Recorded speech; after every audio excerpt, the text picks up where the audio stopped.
With Critical Role announcing that their next campaign is going to be a West Marches style campaign, bringing in a new GM, and also Wizards of the West Coast reintroducing into the Borderlands in a new box set.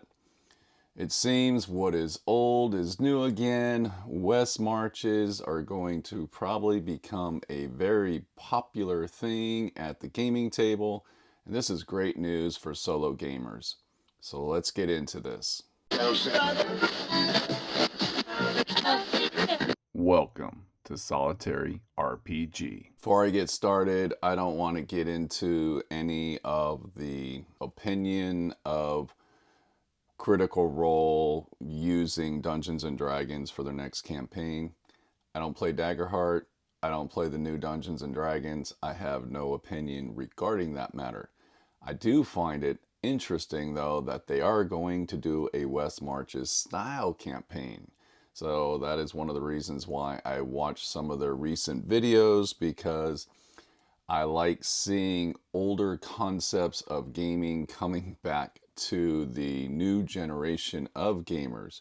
And West Marches are actually how I started my RPG life, because I was introduced to it in Into the Borderlands. And Wizards of the West Coast is relaunching this particular adventure in a box set, I guess, over at Nova Open. It was all over the place. People were playing it, and it was popular. If you are not familiar with a West Marches style campaign, that is what Into the Borderlands is all about. You have a safe city that your players start their game out in. This is where they rest and recuperate, and the concept is you march out into the unknown, into the wild, and you adventure, and then you come back to the city. The concept of West Marches just kind of took it a little bit further and added a little bit more to it. And this concept and this particular module just work beautifully together. So here's the maps that are in the original Keep on the Borderlands. You're at the keep here. This is your city. It's pretty much has, the module has some information about the city, and there's some things you can do in the city. But from there, your players just decide where they're going to go, what they're going to do, and how they're going to get there. So that's what Keep on the Borderlands is all about. And the West Marches concept was coined by Ben Robbins in the 2000s. And obviously this came out in the 80s. But the concept of Keep on the Borderlands is pretty much a West Marches style campaign, because it's not a very fleshed out world, and it's all about the exploration. West Marches, this concept of West Marches just kind of formalized it all. So that's just a little bit of information. But why is it perfect for solo players? And that's what this video is going to focus on. West Marches is all about low prep, and that the players are making the decisions. The campaigns aren't on rails. These are just like that open sandbox world. We hear that term every once in a while, where people just kind of go out and explore and figure things out on their own. That's what a West Marches is. The difference with West Marches in a sandbox world is West Marches are designed for large gaming groups that jump in and jump out of games, and pretty much all the adventures are one shots. You're just going to go out and come back in one gaming session to your safe zone, and that's it.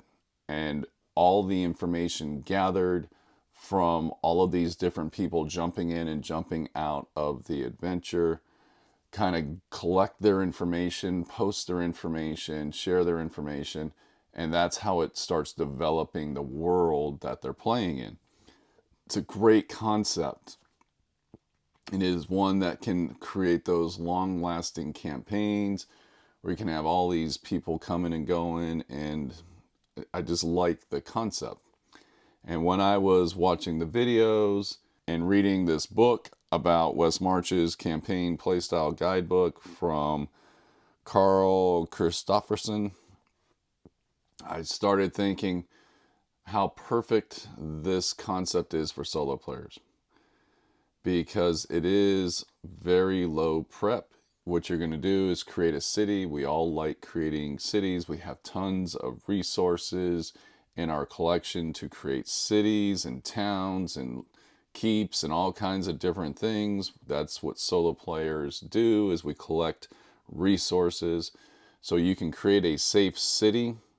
This is where your playing characters can go to recuperate. You can create a network of people within there with different guilds and people to hire and all that kind of stuff within the city. And then they go out adventuring, and they can just go out into the wild and find something, or you can create small little charts or tables to roll on for rumors and different things like that. You kind of create a sketch of these different locations, then you get there and then you explore.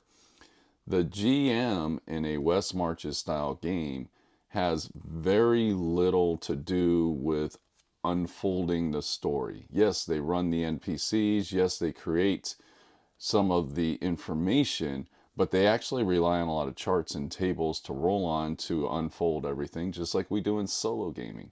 So with a good oracle, you could run an amazing Wes Marches style campaign solo with a small group of people in a city or a location that are just going out exploring an immediate area, or you can make it much larger.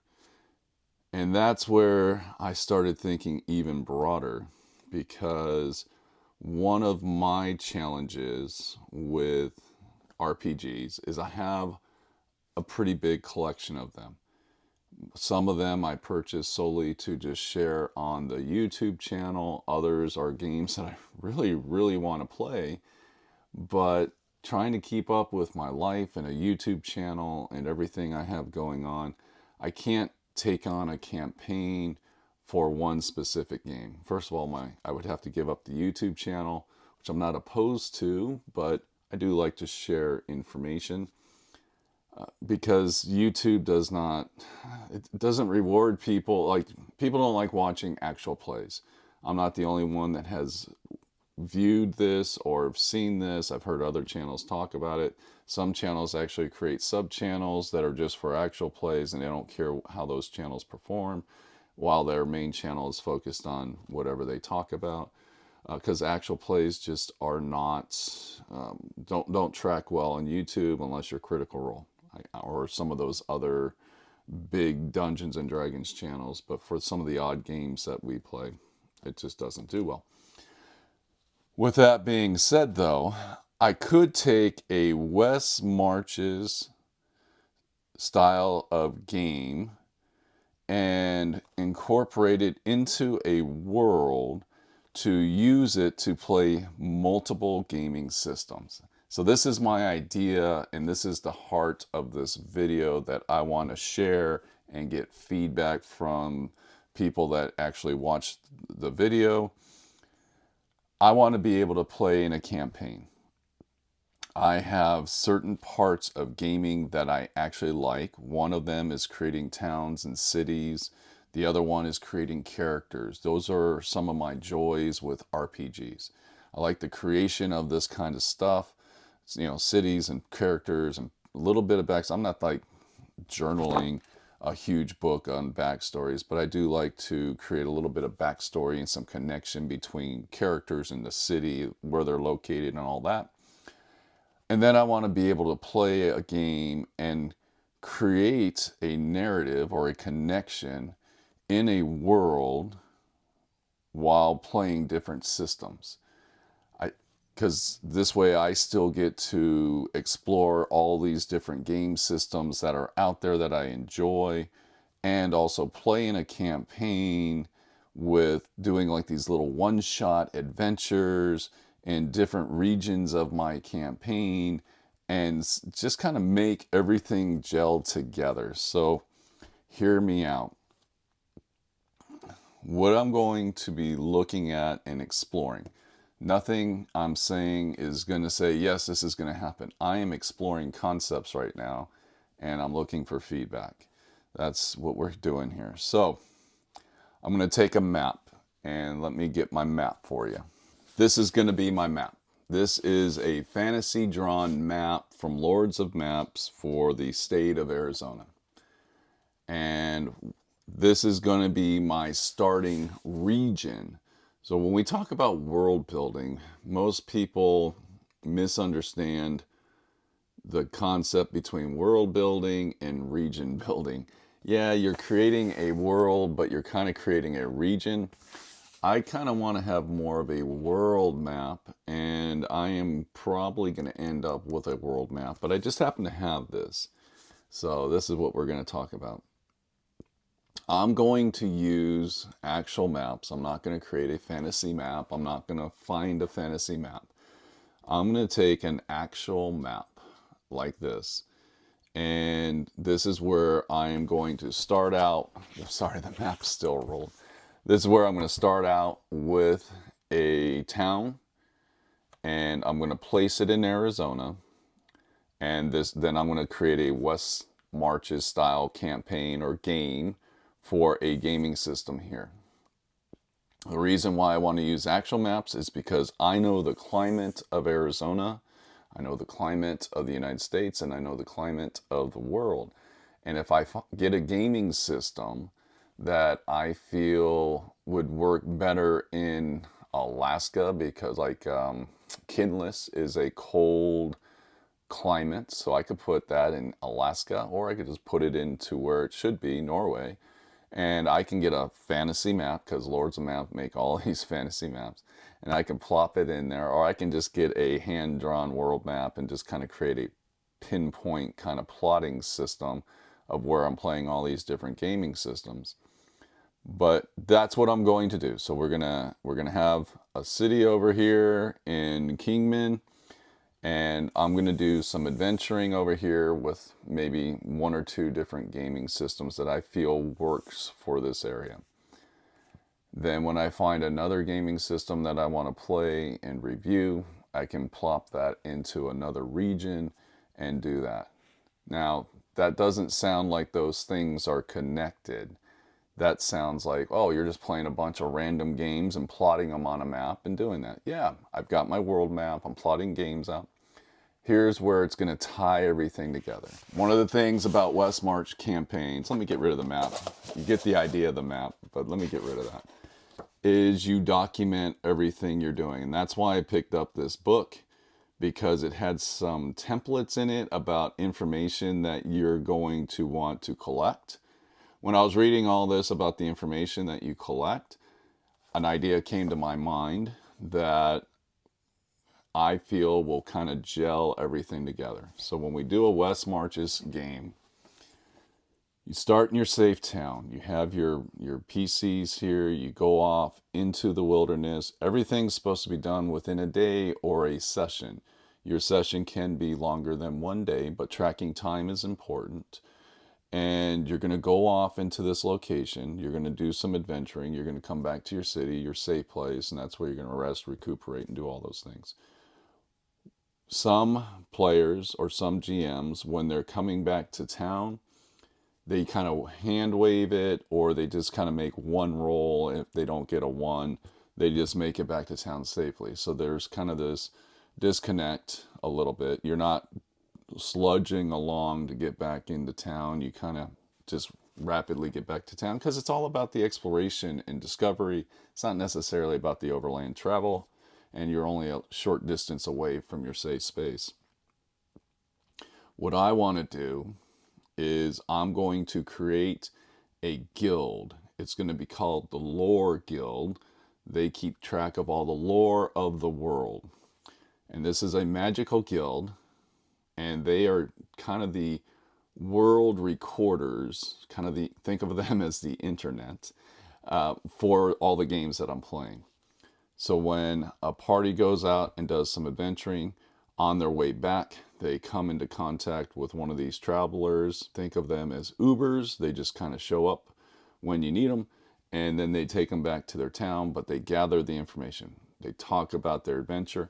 And this is where I can put all this information into a journal or document tracking world events. So something big happens in one spot on my world, I can put that into my world calendar that I created, or I can put that into a journal, and now that information is being shared amongst the other games that I'm playing. And that's kind of how I want to bind everything together, is by this magical traveling lore guild that's collecting all this information.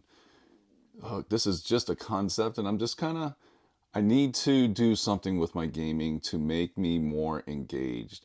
I don't mind reviewing products. I am primarily a review channel, but I feel empty when I play these games. I have fun with them, but then they just go sit on my shelf and I don't get to them because I'm moving on to the next project, and I'm just constantly looking at new stuff, and I'm tired of new stuff. I'm tired of the overabundant amount of stuff on the market, the overabundant amount of stuff on my shelves that I never get to do anything with. So this allows me that opportunity to play the games, put it into a setting, a world, and tying everything that I'm doing together to almost feel a little accomplished, that I'm creating something, I'm kind of building something, and I'm not just playing random games.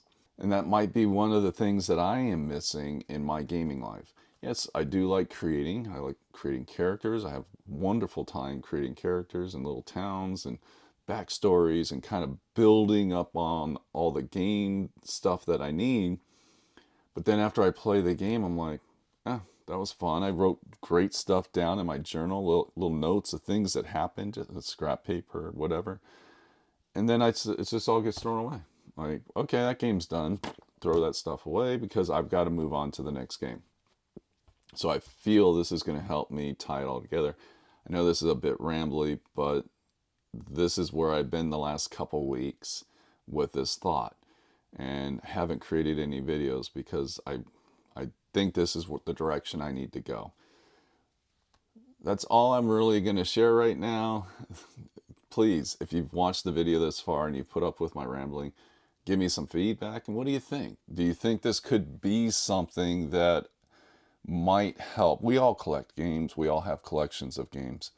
And maybe this might help in some way of taking all these games that we love and that we want to play and bringing them into a world, even if it's just a regular world map. We know the climate, we know everything about it. We don't have to create all that if we don't want to, but we can kind of plot games all over the place, but have this magical lore guild collecting all that information so we can put it in one place and kind of create this cool story. And characters from one game system could come over and play in it. Like if they travel the sea and they cross the land, maybe they can join up with somebody else, and you can create those long like travel adventures if you wanted to.